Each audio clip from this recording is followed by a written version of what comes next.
Welcome to Cancelled, the podcast where we tackle online misogyny whilst talking about your favourite pop culture moments. Today, we're going to be dissecting the ultimate girlboss, beauty blogger turned CEO of $1.2 billion skincare, makeup, fragrance, and now also trinket and clothing company Glossier, Emily Weiss. So before we delve in, we're going to do a little bit of background information on Emily Weiss, on the Glossier empire, and her subsequent cancellation, in case you didn't already know. Most of the points and information that we're going to be discussing today have come from an incredible book by Marissa Meltzer called Glossy, Ambition, Beauty, and the Inside Story of Emily Weiss.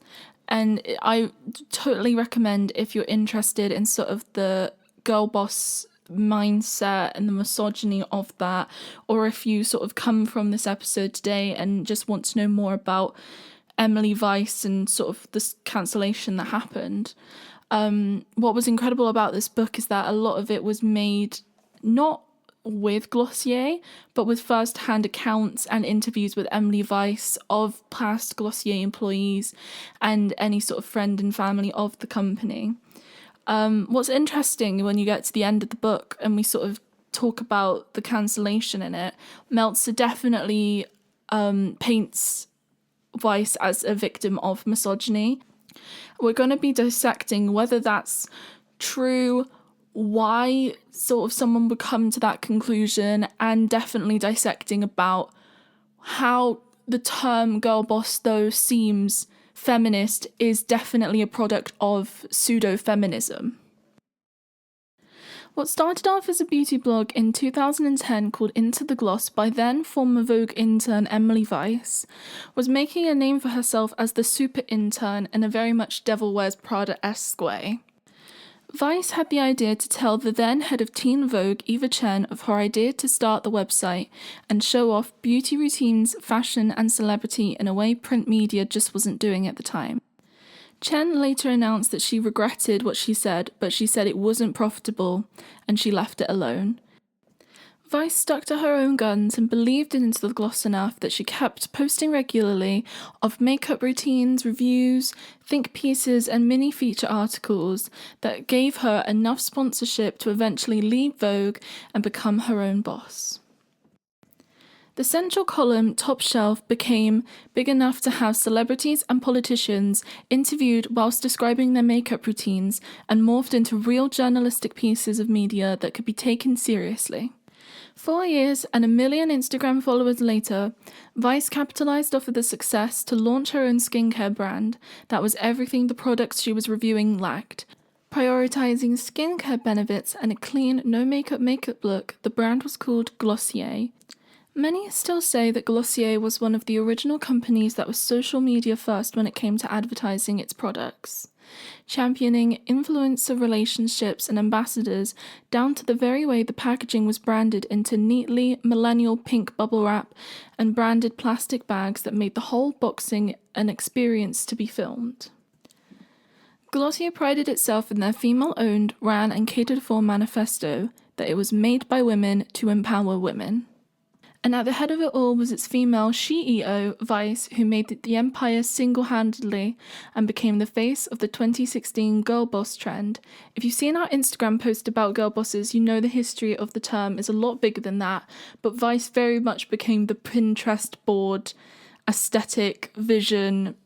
What ensued afterwards from 2016 onwards was Glossier's peak, where they got valued at $1.2 billion. But as we know, every empire and every success story must fall, and in 2020, out came a mysterious Instagram named Out of the Gloss in August, a collection of ex-employees from Glossier HQ all the way down to its subsequent retail workers in their pop-up stores, which also became immensely popular, was horror stories and an open letter accusing the brand of toxic, unsafe work practices, a transphobic mentality, failure to protect their BIPOC employees, and unfair expectations of its primary female workforce. Whilst Glossier took their accusations seriously and apologised for any misconduct that their employees felt, Nothing could repair the faux feminist manifesto that many influencers, ambassadors, and fans of the brand felt had misled them. After 8 long years in the position, whilst on maternity leave in May 2022, Weiss announced that she'd be stepping down as CEO of the company, but remain head of the board. She was immediately replaced by Carl Leahy, and now, as of 2025, the CEO of Glossier is currently Colin Walsh. So we've got Claire Reynolds here today to talk to about sort of have an open conversation about our feelings about Emily Weiss, about whether she was in the right, in the wrong, how sort of, if it was a case of misogynistic cancellation, and sort of just our opinions on the whole thing. So Claire, how are you today? Yeah, I'm not too bad, thank you. So how much do you know about Emily Weiss? Did you know anything before coming in? Do you have sort of any Glossier products, potentially? I don't have any Glossier products, but I had heard of her before as this prominent female boss. The original... what's really great in Meltzer's book is the last chapter where she talks about the sort of cancellation and everything. The chapter's called The Last Girlboss Standing, which I think is quite... It's true. I feel like Emily Weiss was the last CEO, if you want to say it like that we sort of have of quite prevalent. Yeah, that we know off the top of our head. Yeah. Yeah, no, I agree with that. You know, when you think back, and this is going to show you how old I am, I suppose the original girl boss, some would say, was Margaret Thatcher. But, 100%, yeah. After you talked about Emily Weiss, you're thinking, right, okay, anybody else? And then you're thinking about other companies that have been started off by women, like the Ann Summers franchise. But actually, I don't know much about the Ann Summers franchise. No, another girl boss.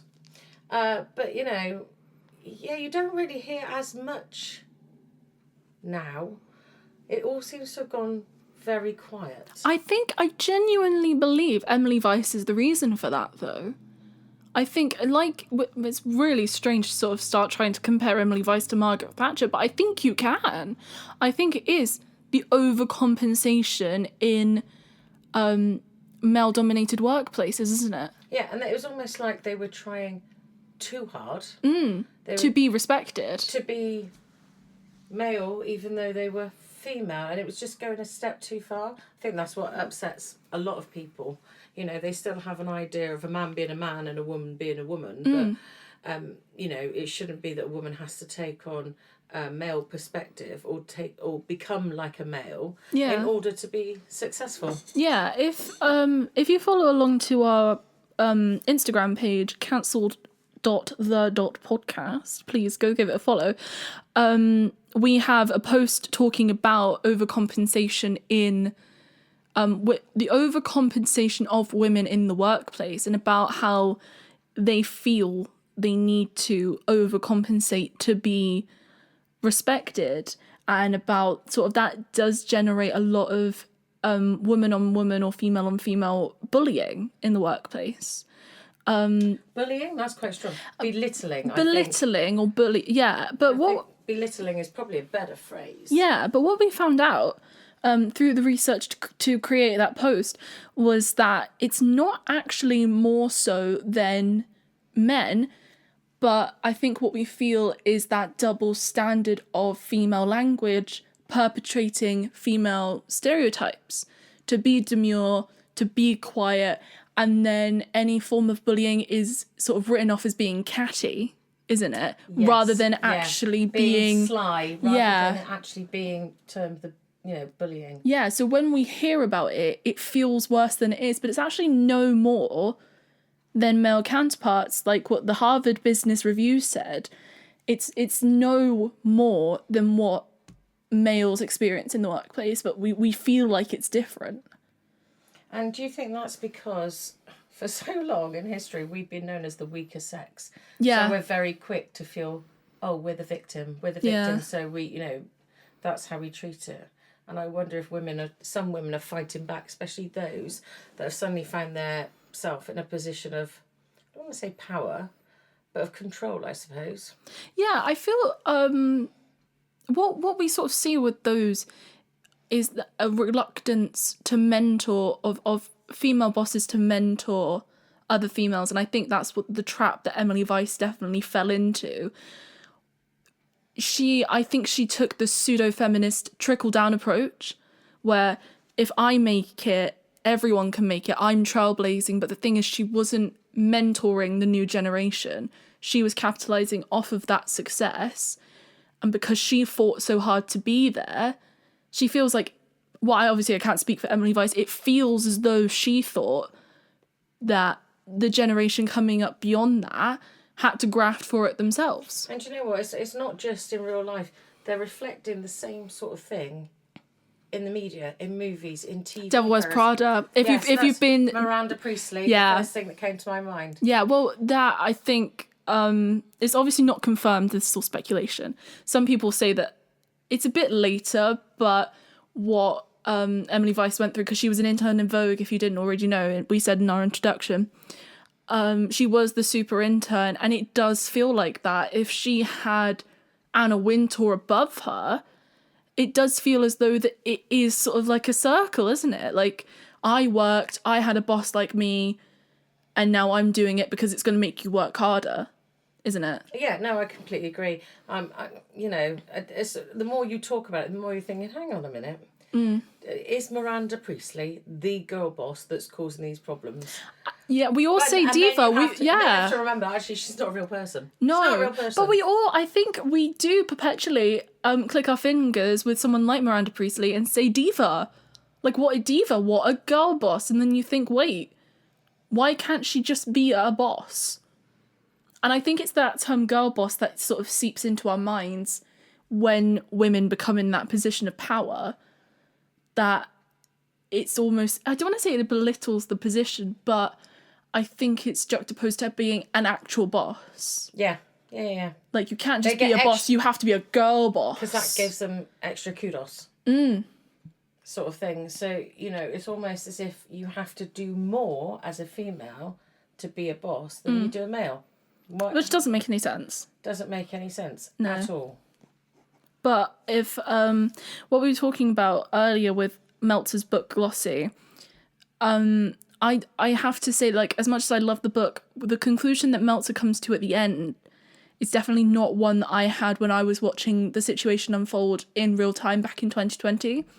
Because she says if Weiss spoke out more, if she took more credit for her ideas, then she might not have found herself in that position. And I sort of think, well, she did take credit for the ideas. She did speak out. She was the face of Glossier. There was a time, and it's not really now, that you couldn't have Glossier without Emily Weiss. They were sort of one and the same. So I sort of find that it doesn't really make sense to say that her cancellation was a product of misogyny. I would say it's more akin to the fact that it was a product of internalized misogyny. No, I know what you're saying. Because that's what the ex-employees were saying, that it felt unnecessarily harsh on other female employees. Yeah, I agree. I mean, I personally don't like this whole idea of cancellation. You can't suddenly cancel somebody out. Yes, they've done something, but you can't rewrite history. It's done. Yeah. So, this whole cancellation ideology in my head seems a little bit weird. I'd love to know who came up with this whole concept of the cancellation. That's such a good point. That'd be such a good episode to do in the future, wouldn't it? Oh, yeah, absolutely. I'd love to know more about that. Yeah, do like a cancel the podcast, the history of cancellation. Yeah. What is cancelled? The Idiot's Guide. The Idiot's Guide. That's such a good point. I know. Okay, I think we've yapped enough. Yeah. Definitely have. I enjoyed it though. I've learned stuff that I didn't know before. Oh, that's amazing. That's what we want. So we're going to leave it there, everyone. Leave a comment. Let us know your thoughts.